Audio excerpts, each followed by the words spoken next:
আসসালামু আলাইকুম। আজকে আমি পাউরুটি দিয়ে মজার একটা নাস্তা তৈরি করে দেখাবো।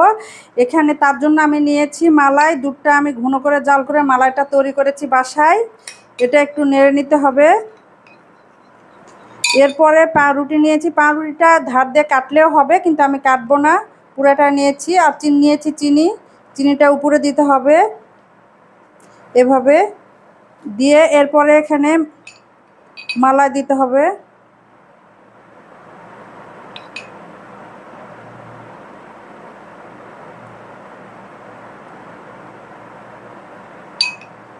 এভাবে প্রত্যেকটাতে আমি মালাই দিয়ে নিব।